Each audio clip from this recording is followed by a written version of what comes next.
Welcome back to the Two Dudes, Three Legs podcast with your host, Zach Dingee. Tony Cappelletti. Today, we're sitting down with Justin Cooper. He owns LMC Athletics. It is a basketball training company. He's worked with some NBA guys. He's working local down near us. And he actually used to be, probably his biggest accomplishment was he used to be my AAU coach. And I think in like U14, we won like one championship or something like that. But he also won a state championship at Pine Plains. But Lost in the state championship. You didn't win? Lost in the final. Thought you won. It's all right. It's all good. So you own LMC Athletics. Let's start there. Make it easy. What is LMC Athletics and what do you do? Yeah, LMC Athletics is a basketball skills training company. We mainly operate here in the Hudson Valley. We do youth programs from with kids as young as first grade all the way up. I have a few NBA clients and overseas professionals that I work with, and then we work with players in between there, boys, girls, middle school, high school, and so on. So you're training guys, though, mostly one-on-one, group, it's everything? Yeah, we do everything. So we do one-on-one sessions, we do small groups, large groups, clinics and camps with all those various age groups. Got it. And LMC, you have a partner in the business, correct? Two partners, yep. Tyler Lydon, Jeremy Mergendahl, and we've been doing it since 2019. So what's the day-to-day look like? Like, what are you usually doing? Walk me through a day. Yeah, so the day-to-day, the beauty of what I do is it changes every day. Yeah. There's some days where I'm on the computer and I have to update our website and send out emails. There's some days where I'm fully on the court. There's other days where I need to make sure that I'm posting on social media. I'm also sending emails and I'm also on the court. But every day, really, whether it's an off day or it's a work day, is still about my work. So even on the days that I take off, there's a ton of time that I spend whether it's communicating with people, talking with people on the phone, going out to dinner, networking, things like that revolves around our business every day. You're in a very unique business where, for sure, because like you have to be in the business every day. Yep. You can't really delegate a lot of the tasks because you got to be the one training people. You have to be the one there constantly. Yep. So you're doing you and Tyler are doing most of the front end work or the actual day to day, and then you have Correct. a guy doing a lot of the back end stuff. Yep. Like the social media and things of that nature. Yep. Good. So that brings me to like the entrepreneurship side of it.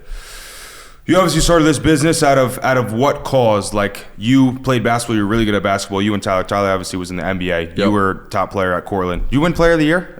I was first team all conference twice. Okay. So I didn't get player of the year. So we didn't win enough games. We lost in the first round of the playoffs every year, but happens. Got it. All right. So you were sick at basketball. Tyler obviously was in the NBA. Yep. Why did you start the company? Yeah, so it was funny. When I was a college player, I didn't have a trainer. When I was like working on my game, I would just get my buddies together. We'd go to the park and we'd play basketball, or I'd get in the gym and I'd shoot around myself. Mm-hmm. But as I got into college, social media started to get there. There was people posting on Instagram that they're basketball trainers. And it kind of struck my mind because even when I was interacting with my coaches, I was always about player development. How can I continuously get better? How can I help my teammates get better? If we were putting workouts together, I was leading the charge of the things that we were doing in those workouts. So once Tyler got drafted to the NBA, we had a conversation, his brother, Tyler and myself, about how we can kind of give back to our community. So it really started with our first Tyler Lydon camp. And then during that camp, we met some people that wanted to do some training because that started to become an industry for the kids. And that was my junior year of college. And then from there, we kind of started doing a little bit of individual training that summer after the camp. I went back to college for my senior year, and then after my senior year, kind of hit the ground running. So you started it in college, though? In college, yeah, junior in college. Yep, so it was my summer of my junior year was the first camp we did. And then I was like just in the gym working out. We used to use Bard College all the time, and there'd be like local high school kids that would come by or play pickup, and they'd be like, hey, do you mind? Yeah, hey, do you mind just working me out for 30 minutes and putting me through some stuff? And that's kind of where it started out. That's crazy. So it just evolved into what it is. Yeah, pretty much evolved into what it is. And it started with the three of you? Yeah, it started. So Tyler's brother, Zach, was initially a part of the company. He got out because he wanted to do other things career-wise. But Tyler was always a part of it from the beginning because we started with that event, and then Jeremy was always a part of it as well. It's cool how things sort of just find their own way, right? Exactly. And it sounds like that's how it happened for you guys. Yeah, for sure. And now when you're working with people, they call you up and they're like, we need help on this specific part of our game. Yep. Or you come in, you assess what they're doing, and you're like, we're going to do this. Yep. Yeah, so it's really that first session that we have, we kind of go through a little bit of everything. And basketball is an interesting sport where every player has their strengths and weaknesses. A lot of people try to tend on just focusing on their weaknesses to improve, but we really like to target strengths as well because we can always get better at those things. So if someone's a really good shooter, how can we be better? How can we make more shots in these certain situations to not only just elevate that part of their game, but then also we try to target 1 or 2 weaknesses that can feel in and flow into what they already do as a strength to try to help them become a better player. So that business, basketball trainers or just trainers in general for any sport. Yep.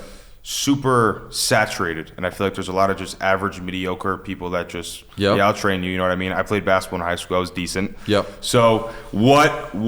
And you guys have grown and gotten to a pretty substantial level pretty quickly. Yep. In terms of your business and who you're working with. Yep. What's the difference? What have you done that's so unique? I think what we really do the best is just our upfront and honest approach. We don't really guarantee anything. We don't tell a player we're working with, hey, you're going to be a Division I player, you're going to make it to the NBA. It's what can we do today for you to get better? And if you're consistent at it, we have a good shot of reaching your goals. It's not a guarantee. There's no way that we can say, hey, if you come to us 7 times a week, every single day that you're going to reach where you're going to reach, right? Because sometimes things just don't work out that way. But what we can do is be consistent every day, try to get better every day, and then the chips will fall where they may. What is the importance of knowing people and networking? It's everything. To get to the level. So networking is everything. And honestly, just being able to sit down and have a real conversation with someone and know what you're talking about. Be prepared for those conversations, understanding who that person is you're speaking with, who their son or daughter is, who you're going to possibly work with. But it's everything. Knowing people and being able to communicate is huge. Do you get like equity in a player if you train them and then they go, if you get them in high school and they're going all the way up to the NBA, do you get any part of that? So I haven't had a player from high school go straight to the NBA, so I can't specifically answer that. I know there's people who have worked with players from high school to the NBA and they're almost on like a retainer. Yep. Because they're their trainer specifically, so they'll fly out to wherever they are and they'll do the workouts.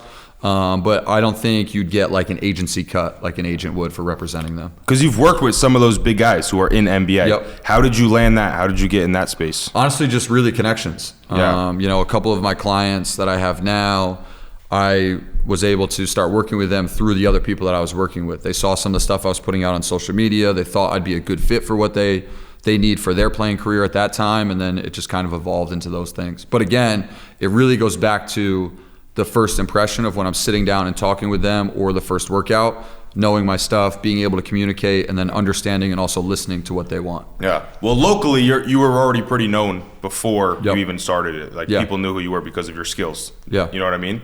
So, what is it like to work with high-level athletes? Because you, even though as good as you are, we're talking NBA guys, you're talking the best of the fucking best. Yeah, for sure. So because you're dealing with high school kids, then you're dealing with top dogs. Yeah. It's got to be tough to pick apart the game of a top dog. It's interesting, right? Because even though players are at that level, there's still so many things that they can get better at. Right. And like where we work with, there might be an 8th grader who's like, I want to try out for JV this year, and that's like their level up. Where if you're working with a college player, they might say, hey, I'm trying to go overseas and be a professional. If you're working with an NBA player, they're trying to go from $4 million a year to $10 million a year. How can we get to that? So it's similar, but obviously it's different based on the circumstances and the situations that they're all in. Yeah. So in that world, I feel it's a lot of kind of figure shit out as you go, because you're really training people and you're walking in like, okay, for the first initial thing, it's like, I don't know what this guy's really necessarily good or bad at. So you just go in there, and how do you pick the drills? Are you looking at specific strengths and weaknesses, or are they telling you what they want to get better at? How does that... Yeah, so our sessions are an hour, right? So let's say we take this hour. The first 5 or 10 minutes where I first get with a client, I just talk with them. Understand who they are, kind of get a feel for them, what they like, what they dislike, what they think are their strengths, their weaknesses. And then I have a template of really what I get into based on the level of player I'm working with. And we'll touch every skill: ball handling, passing, finishing, shooting, game situations, kind of see where their movements are. And then after the session, the last 5 or 10 minutes, we'll talk again like, hey, here's what I saw. Give me some feedback on what you thought of the workout. What can we do better? Things like that. And then kind of build a plan from there. So it's very strategic. It has really to be giving them a game plan. Yeah, for sure. Because if not, right, if we're not strategic, we're not locked in on exactly what we're doing, like anybody could go in there and just put them through a workout. Like that's the difference. If you guys watch a YouTube video and you're like, all right, bet, we got to do ball handling for 15 minutes. We got to do some passing. He just got to throw the ball to me, some finishing, some shooting. There's 60 minutes. Yeah. The person's going to sweat. They're going to feel tired if you make them run a little bit. So really anybody can do that. It's really the matter of really breaking down specifically and locking in on the templates and the things that we do to try to help the players get better. Got it. That's the big thing. That's what For you're sure. saying is setting you apart, really. For And sure. how long are you typically working with a client? Throughout their whole career, or once So you I'm get still them? very new in it. So some of the professional guys I just started working with in the last 6 months to the last 2 years.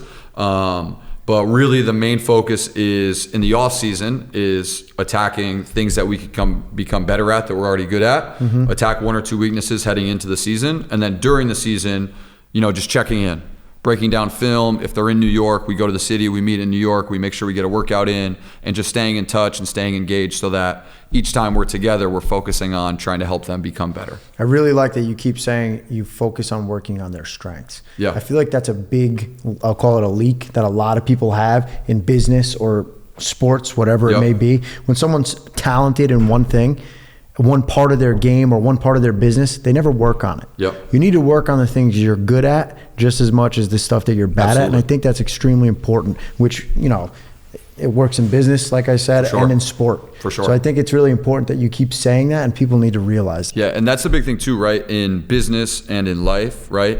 You can learn and grow and develop every single day. Like the stuff that we are doing right now in 6 months is going to be old. So like if we're not learning and evolving and growing on those things, it might be a strength for us then, but if we don't put any attention to it, it might not be a strength in 6 Right. months from now. So it's very, very big, in my opinion, to focus on those things as you go forward. And back to the business model, what you're doing that's very unique for business that I see Yep. is you're not only, like you were just telling me, you're going to high school games still, 2, 3, 4, 5 games a day sometimes, whatever it is. You're always there on the weekends. So you're going out, you're shaking the hands old school, meeting face to face, but you're Yep. also on TikTok and social media. Yep. And you got a website where people can go to. So is that the catalyst for how you've been able to build so quick? Because you're going shaking hands. Yep. Plus you're doing social media. So you're doing the best of both worlds. Yeah, so honestly, like just being present at those games not only shows that we're there supporting those people, but then we get to interact with other people. They might say, oh, wow, I know that player A trains with that person. Wow, they actually come to their games and watch and support. But then also for me, from like the working standpoint, if I'm watching the game in person, I'm like, all right, we need to focus on this area of their game because they struggle with that when it really matters, right? Because in basketball, you can do all the stuff in the world, but when you put your uniform on, you really can't do it. What we do doesn't mean shit. That was Right. me. It doesn't mean shit. Right. Like seriously, if we could train every single day, you're great in the gym, one-on-one, whatever, your parents are in the gym, that's fine. But if you put a uniform on and you can't do it then, it does you no good. So it's a matter of like, we got to prepare the players that we work with to be good when they have the uniform on and to be successful when they're playing. So Yeah. not only being there to interact with those players and to see those things, but then also just simple shaking hands, hey, how are you? It's great to see you, and things like that. So you're taking it a step further in the most important way, it Yep. seems.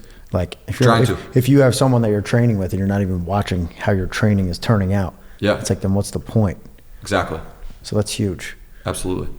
What's the best to watch right now? High school, college, or NBA? They're all different. Because the NBA obviously is the best players in the world, so their game style is a little bit different than the college style, Yeah, and that it's style boring is as obviously a fuck. little bit different than the high school. But I really love, like, there's been a few local high school games where the stands are packed and it's a really competitive game.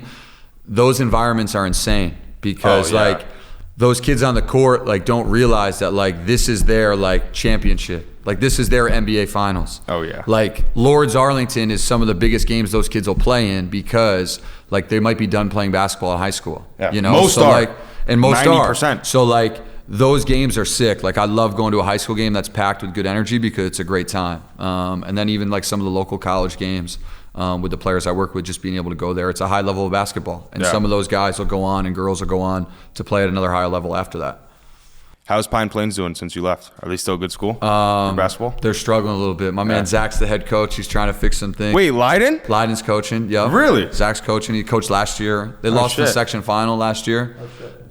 He's coaching them again this year. So we'll see, man. What's- Class C basketball. That's right. What's the long-term plan for LMC? Where's it going? Just honestly continue to grow locally, try to help as many kids as we can locally reach whatever their goals are, and then try to expand and get into working with more college and professional players and try to grow that aspect of our business as well. And you're going to need other trainers though, right? For sure. Yeah. So we already have some people that work with us. A lot of our college athletes that when they're home in the summertime, they'll intern and they'll help out at our camps, our clinics, even some of our workout sessions. A lot of my workouts with my professional players, we need a rebounder, we need someone to play defense. So some of those people are getting that kind of experience. But 100%, as we continue to grow, we're going to have to bring people on. And it sounds like you're looking to employ actual athletes. For sure. I mean, it's helpful because, one, if you've played the game, you're going to kind of understand what's going on and what things should look like. But then, two, you're also going to have a work ethic. Right. You're going to understand, like, this isn't BS. Like, I can't just come in here and kind of mail it in and sit at my desk all day. Like, everybody else is bringing it. I also got to bring it too. What's been the correlation? You just said it right there. Athletes, dude, I love when I hire athletes to sell solar panels. Yep. Because they have competitiveness. That, for me, is everything in sales. Yep. Because if they're competitive and somebody else is beating them on the scoreboard, those motherfuckers work. You know? And the other thing is, too, is you don't have to like hover over them and make sure they're doing stuff. Like, they're prepared and they understand, like, this is my work. I need to make sure I get it done. It's the only way I can be successful. Correct. Same thing as an athlete, right? If I don't work out and then all of a sudden I go try to play on Friday, or I don't go to practice and I try to play on Friday, I'm not going to be good. So you got to make sure you're also putting your work in too. What are like your biggest takeaways or lessons from basketball that correlate to business and what you're doing now? Time management. Okay. So I was Division III athlete, so it was very easy to go out and have a good time. So just being able to manage my time, and then also as a college student, classes, basketball, social life, all those things. Discipline, and being able to communicate. So it's like a big thing. Once, as you play at a higher level, you got to be able to talk to the people you're working with. You got to be able to communicate with your teammates. And when you're in college, you got to be able to communicate with your teachers and your professors. So I would definitely say those three things. When you're training with these kids or athletes, any of them, do you explain the work off of the field or off of the court rather that they need to be doing? Or you're, for sure. Strictly... For sure. Yeah. I mean, we talk all the time that a lot of times people feel if they have a trainer and they do that training session for 1 hour, they're done for the day. Where in reality, it's what they do away from the training sessions that's going to benefit them the most, right? If you come to me once a week and we work out, but that's all you do, it's probably going to regress your game and your ability because you're only doing that thing 1 hour a week. Right. But if you're at home, you're doing strength training, you're eating correctly, you're on the court working out as well, and then you're coming to us, it's only going to elevate what you're doing. Providing them the roadmap of what for they sure. need Yeah, to we be talk to doing. them about it, communicate about it with them. If they need help designing whatever they need to do, we also help them out in those aspects. That's huge. We try to put them in contact with the right people. If you're looking for strength conditioning coaches, we have some people that we've worked with in the past, things like that. How about some crazy experiences in the business so far? You got some wild stories? Yeah, I'm sure you're dealing with a lot of, listen, the culture. I actually have a funny story. I'll start with the funny story. Ready? So a client of mine, Kyle O'Quinn, he played in the NBA for about 10 years. He's overseas now playing in Japan. We started working out this summer, and every summer the NBA has a summer league in Vegas. So I was planning on going out there with another trainer I work with, Steve D'Agostino, just to interact with people, shake hands. We had a couple clients playing out there. And I was figuring out how I was going to get out there. I had to book a flight. I had to be back in 4 days. And Kyle called me the night before I was getting ready to book my flight, and he said, look, I'm flying private out of Philly. If you want to get on the plane to Philly, or in Philly to go to Vegas, let me know, we'll get on the flight. So I'm like, all right, cool. 6 a.m. the next day, I drive down to Philly. I get on the plane, and Kyle Lowry's on the plane, point guard of Miami Heat. And we weren't going to Vegas right away. We were going to Lake Tahoe, California, because Kyle Lowry was playing in a golf outing. So I didn't find this out until I got on the plane, right? Yeah, Lake Tahoe's fire. So I get on the plane. Lake Tahoe's a beautiful place. I was there for like 6 hours. Beautiful place. So we go from Tahoe to Vegas, right? I'm dead. But I didn't have a flight home. So when I go to book a flight, the flights from Vegas to New York were like $1,500. Oh, the my only God. flight I could get on was Spirit. So I'm going to say this. I think I'm the only person ever to fly private one place and fly Spirit back to New York. God, that is so it was polar incredible. opposites. Incredible. So that was like Holy one of the crazier stories that I've had. Like, I didn't know how I was getting out there. I ended up flying private. Not only did I not get to Vegas right away, I went to another destination, but then I had to fly Spirit back home. Yo, it's that's hilarious. funny But as hell. Spirit Airlines, underrated. I'm telling you. Yeah, If you right. pay for the bigger seat, you're solid. Oh, First no 3 rows, way. you're solid. Never. First 3 rows, you're bro. solid. I'm going to disagree with you heavy. Justin, is flying private overrated? No, it's properly rated. I'd say properly rated. That's what they say. All the big boys, they say that's the one rated. thing where like when you make some serious money, that shit is worth it. It was incredible. Like you literally get there, you walk on the plane's in the air. That's it. Like just like that. You're time traveling. You for sure. Cut everything down. For sure. So wait, the guy, he must have flew from Japan to Philly. I was gonna say. He was home in the off season. So this was the off season. Yep, he's playing in Japan now. He was making money like that in Japan to fly private? Well, he was with a whole group of people. So there was a whole group of people that had the plane. So I'm not sure exactly how the finances worked out, but there was a seat available, so I was on the seat. But that was one of my good stories from last offseason. It was hilarious. I'm going to Buffalo tomorrow, and I was just looking up private jet flights to get there because I got a membership with Amex. Bro, Buffalo is a 5-hour ride. It's a fucking 35-minute plane ride. Yeah. It's like $27,000. It's insane. I'm like, yo, what the fuck? I thought it'd be like somewhat affordable, 10 grand. You're gonna drive, man. Crazy. I'm like, all right, guess I'm taking the truck. What do you think of the basketball culture? The stereotypes around it? It's interesting. Like, again, is it true? Again, there's levels to the basketball culture and the basketball world, right? And the way that our world is evolving, we see so much more. So like we can. See what players are doing based on social media and things like that. So I think it's all from the viewer's eye. If you want to believe into what goes on, in a professional player's life or in a college player's life or in a high school player's life, then you're going to based on the lens that you have to your phone. Let me ask you this. Can white men jump? I would say so, yeah, for sure. For sure. You heard it here. There's some, yeah, I've dunked, yeah. I've dunked, yeah. And I've worked with some players who can get off the ground a little bit too. So I would say yes. Got some real bounce. Yeah. What's the best player you've worked with that you've seen, or the guy with the most potential? Maybe it's in high school, not even in the NBA. Wow, that's a tough one too. I worked with a trainer that I worked with, DJ Sackman. He trains a couple of high-level guys. Elliot Cadeau just committed to the University of North Carolina. He was a really, really good high school player. He still is a really good high school player as a junior. He's really good. I went to Chris Brickley's off-season runs last year and watched some guys play.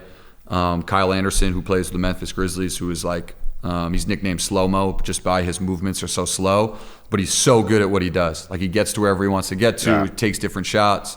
I went to the Celtics-Nets game the other night, watched Jason Tatum like pretty up close, was crazy. But there's been a lot of really good players that I've seen. Is that the level of what you have to get to make serious money in this business? Because I know DJ Sackman wasn't really in the NBA space, or he had some clients, but I used to work with him, and that was his thing, putting on those kind of camps. Yeah. Is that where a lot of the money is, or is money not really until you get to the NBA? The money honestly depends on where you're focusing at. Now, again, you can create online platforms where people can buy into it and you can make some money that way. You can run a bunch of youth camps and make some money that way. You can generate, based on your location, getting 5 to 7, professional clients where you can generate money that way. So I honestly think it's really about what the specific trainer or coach wants to do and how exactly they're going to then grow their business off of that. But I don't think there's no like cookie cutter, like this is what you're going to do and you're going to make money. Yeah. Because even in regular business or any type of business, it can't just be a simple way because every location's different, every person's different, the way they're going to manage the people they work with or work for is going to be different. Yeah. So I really just think it's about finding the area and really where you want to specialize and go after. And that doesn't mean you have to just do one. You could do a whole bunch of different stuff, kind of like what we're doing, and then see what really, really sticks. How much is Tyler doing the day-to-day stuff? Is he still with you? Ty's fully locked in too. Yeah, so Ty's fully time. locked in, youth programs, training, all of the stuff. Yeah, so we do a lot of work together. Bring it back to like your come up. Like you were a college athlete, athleticism, obviously business minded, but you got any crazy street ball stories? Like what was it like? Did you get bullied at all? Tell us some. No, I didn't honestly. I played in some different parks and stuff. I played in the West 4th League down the city in Gaucho's gym and stuff like that. But honestly, like the language that everyone speaks is basketball. Like if you're on the court and you can play, like you can fit in. So there wasn't really anything like per se like bullying or anyone really going at me because I felt like my game could belong wherever I was playing. And I think that helped me out a lot. You taught me a great trash talk line back when I used to play AAU. Yeah. Told me every time you score a bucket or when you're talking the free throw line, you got to tell them, yeah, your girlfriend over there, she's watching me. Yeah. That's funny, man. I still remember it. Nothing will make a high school kid more mad than that. I remember the AAU team was fun too. We had a good little AAU team. That was my redshirt year in college when I broke my foot. Yep. And I was home for that spring, and Mike Sinan had me coach that team. Yep. We were pretty good. We had a decent team. We had guys from all over the place. Red Hook, Spack and Kill. Cameron played on the team too. Cameron was a fucking animal at basketball as well. Cameron was an incredible athlete. Dude, he's Incredible a freak. athlete. Incredible athlete. He sells solar. Really? He works here. Yeah. Shout He's out also Cam, a top man. 3 guy. Bro, he came in. You know how he is. The most quiet kid in the world. Yep. But he's so competitive. He could not. When we have these sales conferences and we have people come up and like speak and they get awards and whatnot. Yep. And so everyone would come up and like, solar really changed my life. This job is so great, blah, blah, blah. Tell us a little bit about themselves. Cam comes up. We're like, so Cam, tell us like your motivation, what's going on? How have you been able to be successful? And he's like, what do he say? He's like, he goes, I just want to prove my dad wrong. And then goes and sits down. I'm like, yo, this guy is a savage. And then he went on to be the number 3 guy this year out of the entire incredible. company. Yeah, he's doing really good. He's killing it. But that was what I was saying before is like in business, in sales, competitiveness is like the number 1 trait by far. For sure. And working on your game. Yeah. Like, it's huge But that's in part our of the culture competitiveness. with selling. You Yeah. know, we speak to coaches. You know, we go, I mean, me and him speak to this guy, Mark Tassoni, all the time, who's teaching Yeah. us how to get better at, and it's not just sales. It's like, first of all, working on your strengths, like you said, which Yeah. is wild that this is coming up again, but that's everything Mark Tassoni teaches me shows up in my life places. You brought up a good point, injury, and you said you broke your foot. What was Yep. that like? Was that tough? Any other injuries? What is injury like in the sport of what you do? Yeah, so I broke my foot like 3 times in a year and a half or so, and I ended up having to get surgery. I got 2 screws and a bone graft in my left foot.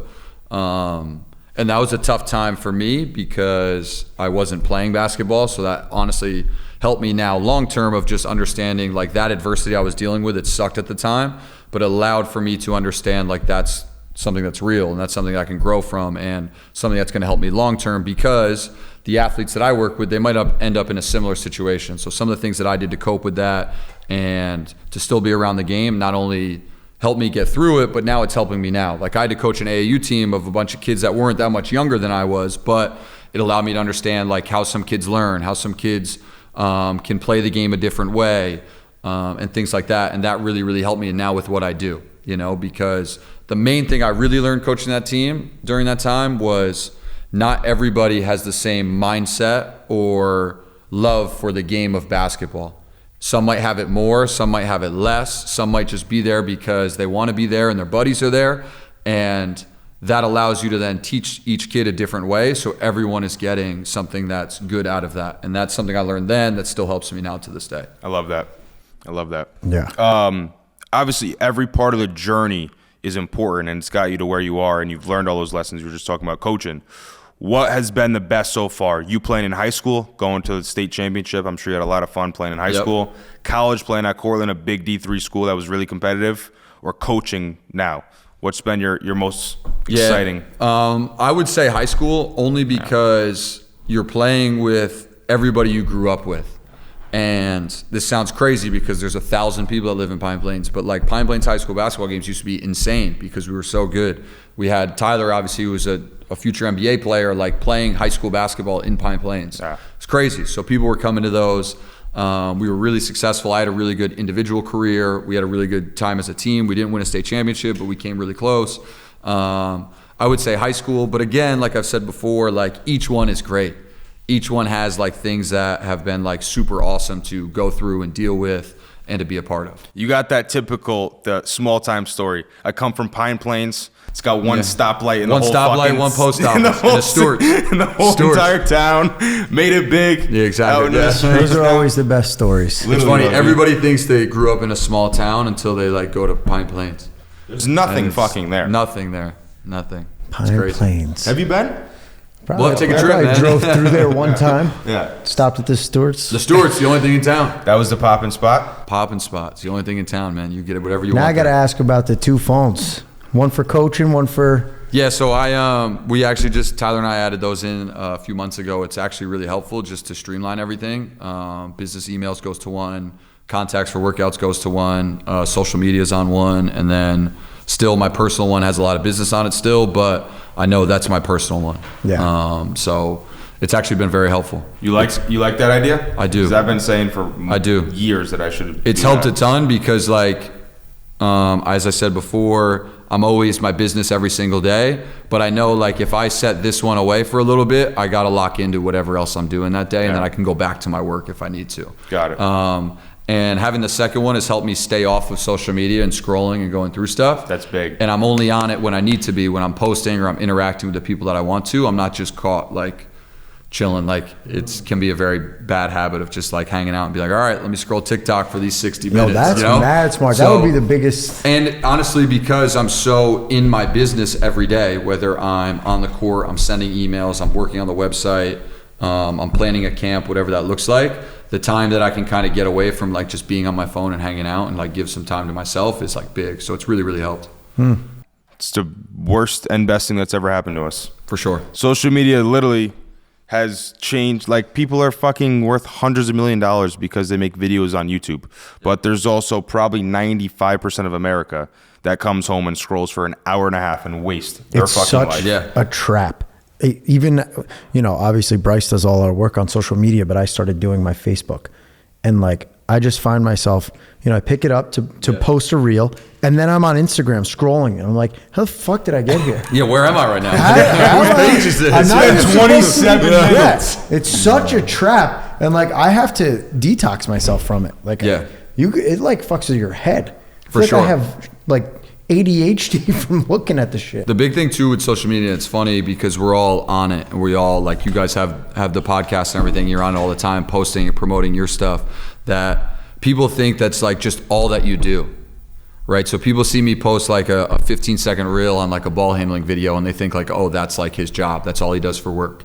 And they don't actually see what like work really is. It's not just like the one clip of being in the gym and doing a workout. There's so much more that goes on behind it. Yeah. And I think that's the thing with social media. You see someone who has, 1 million followers and they have this great life, but you don't know what work they actually did or are doing to get to that point. It's not like they just like posted and they're all of a sudden they've got a ton of money and they're like doing stuff. Like, they put in a ton of work that we don't know about to get to that point. Yeah. Social media prescribed us ADHD with how much we scroll and how quickly our attention spans are. It also prescribed us with impossible to have delayed gratification. For sure. Because all you do is see everyone winning. For sure. Because the only people on social media that get big are the people that have been doing it for 9 years, then now they're big, then now you're seeing their story. And there's a lot of people, like, you don't see someone that's now posting that has 500 followers and 7 posts. Correct. But you'll see them when they have 30,000 followers and 1,000 posts, and you're like, what? That's crazy. Yeah. But I need to do what he's doing. Exactly. But it's like, that took so long, and like,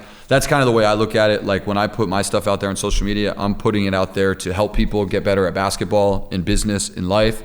If 100 people interact with it, great. If 100,000 interact with it, that's also awesome. Now I'm reaching more people, Right. But I don't look at it from the standpoint of like, I need to have what they have, because it's never going to work that way, because their grind and their work to get there is different than what mine is. 100%. And you would say that businesses nowadays require 100%. social media. 100%. Yeah. 100%. Some of my clients I have now, I get because of social media. Right. Well, you're in that space. Because they see the video, they see a drill, and they're like, that can either help me get better, or I like that style, let me go check that out. Yeah. The crowd you're talking to, your clients are high school kids. For sure. And college kids. Yep. Who are on social media nonstop. Exactly. You know what I mean? Exactly. So they'd be a terrible idea if you weren't doing that. Yep. Right. And a lot of businesses, just the way it is, like you said before, how many people get done with their work every day, and when they go home, they sit on the couch, they sit in their chair, and they scroll.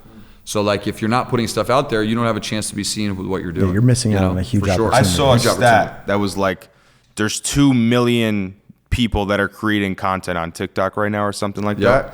And then you see a stat of like, there's over 350 million people active on TikTok a day. Yeah. So like, if you're on there, you might as well do something with it. Just throw something out there. 150x times the amount of people just scrolling on Throw shit. something out there, you know? And I think that's the thing too, is like, no one really gives a shit about like what you're actually putting out until they engage or interact with it. So you might as well just throw the stuff out that you think is going to provide the value. And if you can do that, you're going to eventually find whatever it is that you want to get out of it.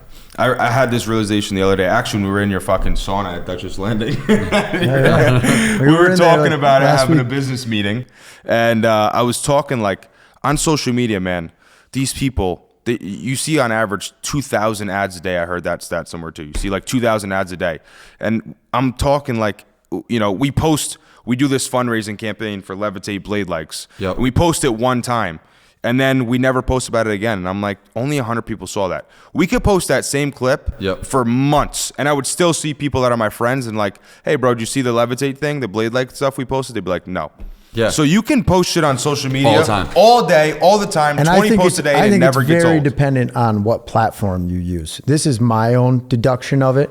And you can take it and roll with it if you want. But I think people who are watching TikTok have the shortest attention span, and then it goes Instagram, they can watch a little bit longer, and then Facebook, they watch a lot longer, and then YouTube, obviously when you're going to YouTube, you got 15 to 30 minutes to watch something, and you're going for one specific thing, typically, I believe.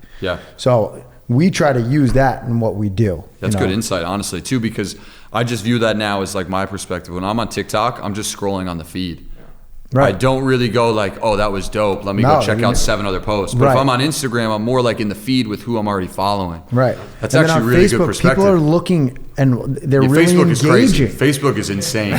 It is. My favorite thing used to be in Facebook is being in the parent groups where they would argue. Yes, because they really give a shit about what they're watching. But then they also don't understand that like everybody can see it. So like they would put a comment to you, but they don't realize that everybody else can see that. That's the fun thing about Facebook old parent people groups, using the I'm internet. telling you. Facebook parent groups used to be my shit. I used to always go on there and like look at them and I'm like, yo, they're really arguing about this where everybody can read this. That's the ultimate Karen site is fucking Facebook. Are you on YouTube at all? Yeah, I've actually really started hitting YouTube in like the last month or so.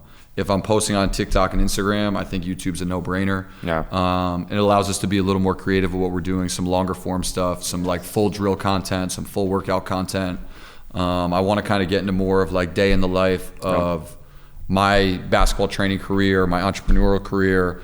And I think YouTube's really a perfect place for that because the people that are really looking for that, they're going to want to see the full thing. Not just they're really engaged. Exactly. So people usually have two perspectives when it comes to content. Are you the person who on YouTube, you'll share a 60-minute of like all of your, how you're training people and all your skills and you're not scared to give away all the good shit you have? Or are you kind of short clips, day in the life, things of that nature, and kind of keeping a little bit more of the specifics? Yeah, honestly, I put out everything that I do because for me, I want to try to provide value so that not only other people in my industry that are doing it can get better, but people that are working can also get better because I just find it so valuable to see the real stuff that's going on to try to help people get better. You know, like me as a trainer, I'm still going to be me as a trainer. And what really sells is my ability to communicate, to talk, to build the plans that I'm doing, and then execute. Yeah. It's not just the actual drills we're doing. It's more the whole thing that we're actually doing as a training session. Yeah. That's the mindset I mean that I have as well. I was asking to see kind of how you would answer, but there's so much shit that people are not going to get just from being on social media. Your clients are going to be your clients no matter what. The stuff you post is going to make them want to work with you, and then you're going to bring them in, and then they're going to really see the day-to-day, you know? And my thing is, too, that, like, people in my industry, if they're growing and everybody is growing, it helps all of us. Right. Where, like, if I think I'm the only one that can teach basketball, I've lost. Because there's other people that can. There's other people that communicate. There's other people that can get on the court and do this stuff. So just putting this stuff out there doesn't hurt who I work with every day. I'm really just hurting the entire industry as a whole at that point. The guy to Sony, Mark Sony, that we work with now. Yep. Bro, I'm on social media, YouTube. I watch all these podcasts, all these guys that give away all the free information. But then I hire a coach, and the coach, sometimes will say the same stuff that other people are saying on YouTube, but when he's like one-on-one and he tells me, it clicks totally. That's when it becomes real, yeah. I'm like, holy shit, that's so smart. And I've heard it 97 other times. Being like a hard worker in whatever, solar, let's say, it helps to have that athlete mindset because we're constantly training too. And we have coaches. For sure. Like I said, Mark Tassoni is our coach. And it really helps when they help you work on your strengths and your weaknesses and obviously all of that. And it's like, it's so important to act as an athlete would who's trying to perfect their game in business. And people don't see that. They just show up and do the work and they think, oh, that's it. But it's like, if you want to ascend and go to the top, you need to work on your game and you need people from the outside to come in and help you do that. I think that was the point I was trying to make. That was a great point. Either way, it was a good point. Was it worth waiting for, boys? That's a great point.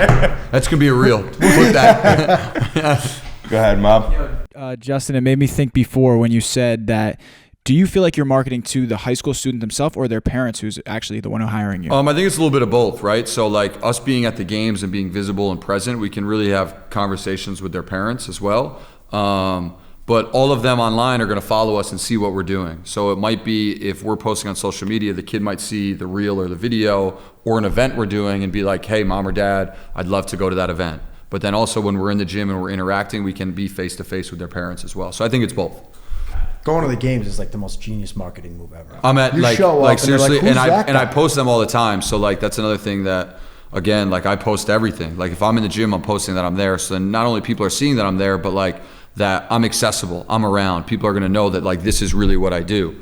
So yeah, I go to games all the time. You get a lot of people who come up to you, like kids. Yeah, who come up to you, say what's up. Because they kids will say what's up. I go interact with people that I see, and I build great relationships with people because I don't feel like I have to go to games. I want to go to games because I like interacting with people and I just love watching basketball. Yeah, I mean, dude, that all the stuff you're doing is a trail to success. I don't know how you could do what you're doing and not grow this business to a substantial amount. You know, appreciate that. You definitely got it. And I love what you said earlier. I know I'm bringing it back a little further, but how you took your loss and you turned it into a win.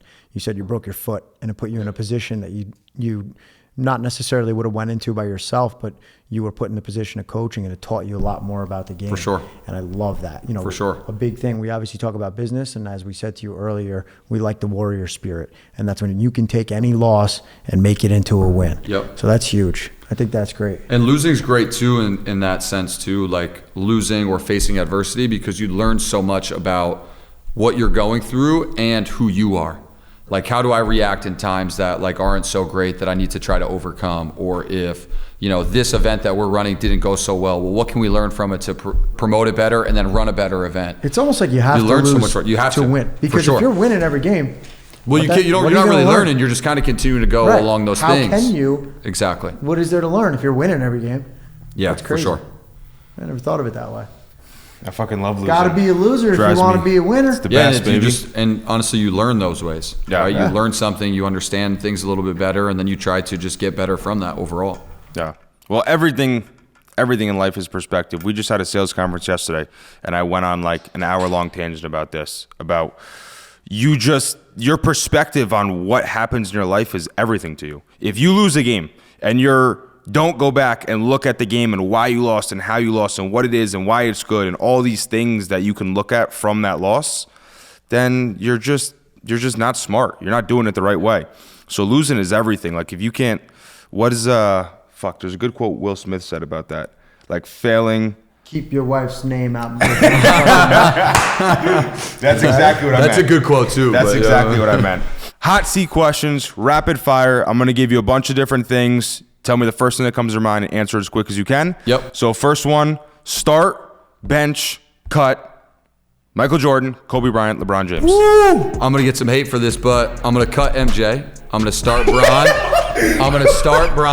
And I'm going to bench Kobe. The reason being, I grew up watching LeBron and Kobe. And I think the game has changed now. And even though I think MJ is the greatest of all time based on what he accomplished, what I saw with my eyes to start to enjoy the game of basketball was LeBron and Kobe Bryant. So I'm going to go that way with it. Hot take, cut MJ, start LeBron, and I'll bench Kobe. Not what I was expecting. With that being said, you don't think Michael Jordan was shining bright on the court today in the NBA? I think he would have developed into becoming a better shooter, and he would have done very well. Okay. But he didn't have to shoot the basketball that well from the perimeter to do what he did just based on the way the game was. He would have evolved his game. You know, it's like we look at things like this, and this is what's crazy, not to go down this rabbit hole, but like players that played in the 60s or 70s or 80s that we say are like some of the greatest of all time, a 15th man on the NBA roster today would fry them. Yeah. I think that's such an interesting The game take, is different. and I believe that. Absolutely. The game is different. They're better athletes. Bro, look They at the eat better. highlights. Like, you look at some of those guys in the 60s, 70s, and 80s. Like, they were drinking before, during, after games. Smoking cigarettes on the sideline.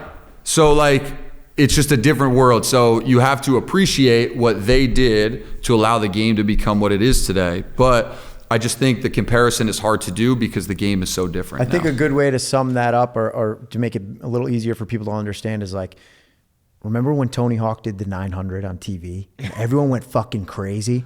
Some kid does that now in his backyard on a house his dad bought. It's just different. On the weekend. because it's like now the standards are so much higher because everyone is working so much harder to get to that next level. And it's just like, I guess I could kind of agree with you.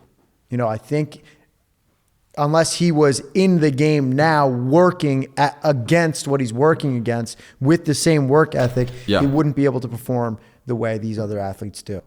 All right, not so rapid fire question number 2. That wasn't rapid fire at all. That's all right, though. You used to be a sneakerhead back in the day. Yep. How many pairs of sneakers you got today? I still am a sneakerhead. I probably have around 100. I've given away a lot. I've sold a lot. I've transitioned away from Jordans to more like running shoes and Dunks and just more basketball shoes. But I still love sneakers for sure. What sport pulls the most women? Man. I'm going to go basketball for sure. Yeah? I'm going to go basketball. I think this one's easy. Soccer. Oh, might be soccer. Yeah. I'm going to go basketball though. There's so many fans of soccer. Yeah, I mean, if you look at it that way, population-wise, pure numbers-wise, from a business perspective, it's soccer probably. Yeah, that's a good point. I'm going basketball though, for sure. Do you shit every time before a game? Come on, man. What kind of a question is that? Yo, listen, this is the clickable shit that's just stupid. All right. That fucking gets 1 million views for no reason. Favorite stories of triumph, that an experience with somebody that you've trained? You know, there was this kid and he was sick, sucked at this, and then you pushed him and pushed him and pushed him. Yeah, my favorite ones are the players that want to make a school team. They might be in 7th or 8th grade or 9th or 10th grade, and they just want to make the team. But not only do they make the team, they get on the team and they actually play. And I think it's more what they're able to do every day to get to that point, and just kind of taking the guidance and learning from our sessions and then going out and applying it and doing it on their own. But there's been a bunch of kids that they come to us, they really want to just make the team, and then some of them start to really fall in love with the game of basketball and build some great habits that allow them to actually play in games. Give me your all-time starting 5. All-time starting 5. Tough one. I'm going to go a little bit more new school. Don't act like you haven't done this 1,000 times. LeBron can be my point guard. Okay. Kobe can be my 2. MJ can be my 3. Okay. My 4, this is tough. I might have to go backwards. I'm going to change this. Magic's my point guard. Okay. Kobe's my 2. MJ's my 3. Bron's my 4. And then my 5 is going to be Bill Russell. And if you had a 6th, who would it be? I'm guard heavy, so I'm going to probably go with a big, and I'm going to go Kevin Garnett. And the only reason I'm going to go Kevin Garnett is because he's a savage. And I can bring Kevin Garnett in. He can take care of business. You're taking that team against anyone? Anyone else is starting 5? I've got Magic, Kobe, Jordan, LeBron, and Bill Russell. We're fine. We got a big. Those 4 guys can play and do what they need to do. Bill Russell's an underrated Kevin man. Garnett is not the best player. He's not a top 10 player. He's probably not a top 20 player, but he fits that team. He's a fucking psycho is what he is. Fits that team. You just need players that can fit that team. All right. Wait, did you like Kevin Garnett's performance in Uncut Gems and also the other Adam Sandler movie about basketball? Not a movie guy, so I don't really sit down and watch movies. I've never seen Uncut Gems. Hustle? Yeah. I've seen Hustle because everyone thinks I look like Bo Cruz. He said that before you got here. So I've seen Hustle, and that's the reason I watched Hustle, was because everyone was like, you look like Bo Cruz, you're Bo Cruz. And I'm like, who the hell's Bo Cruz? Yeah. So I watched the movie. Good movie. You're not a movie guy, bro? Not a movie guy. Can't sit and watch movies. Bastard. I can't. Well, let's see if you can answer this question. OG Space Jam or the new Space Jam? Didn't see the new Space Jam, so OG Space Jam. Let's go. Same. OG Didn't Space watch Jam. the new one. The new one sucks. And I'm a fan of original stuff, too. Yeah. So, like, the original movie, I'm going to like the original movie because that's what I saw first. Yeah, I didn't fuck with the new one. I didn't even see it. Harder to train female or male athletes? Male, for sure. Really? Male, for sure. The girl athletes you work with, I think, listen a little bit more, and they also are able to realize what we're working on to fit their game.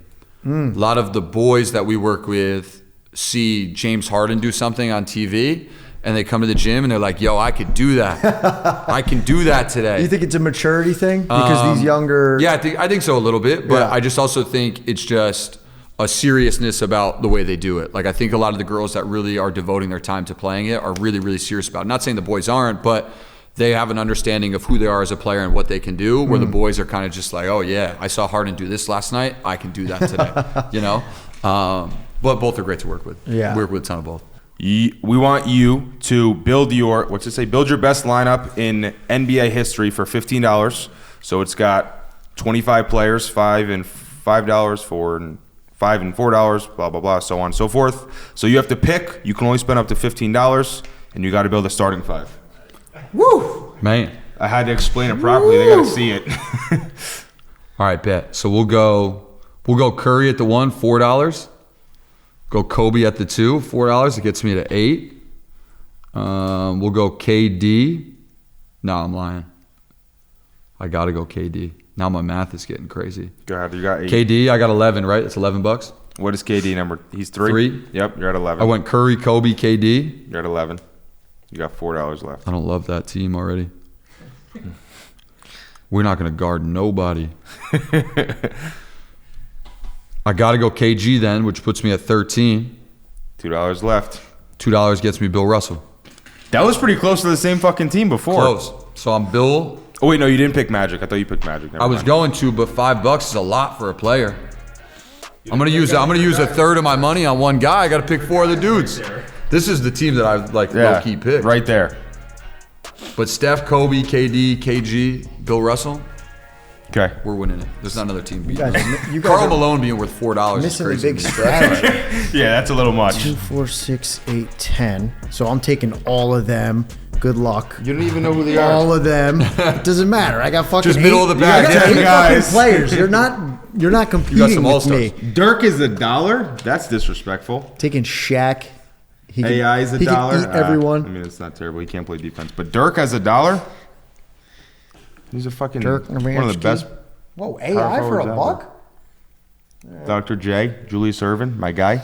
So I always like to ask everybody, Yep. at the end of the day, what is your message that you want to pass along to everyone that you work I with? like that. It's an incredible thing. I think the end of the day is if you have something that you want to go do, whether that's business, life, professionally, leisurely, something that you want to get out and do, nobody's going to be able to do that for you. If you want to go do something, you got to go out and do it yourself, whether that's grow your business, grow your social media, create a better lifestyle for yourself. If you don't decide that you want to go do that and you don't actually get up and do those things, it's never going to happen for you. You got to put the work in. There you go. Be responsible. You heard it here, people. If you want to find Justin Coop, where can they find you? I'm on tags? Instagram, TikTok, Twitter, JCoopHoops. And then our business is lmcbasketball.com. And then all of our training, camps, clinics, everything's right there on the website. Sweet. Awesome. Thanks, Justin, for coming on. Appreciate and y'all we'll see having you me, man. guys next time. See you later. Peace.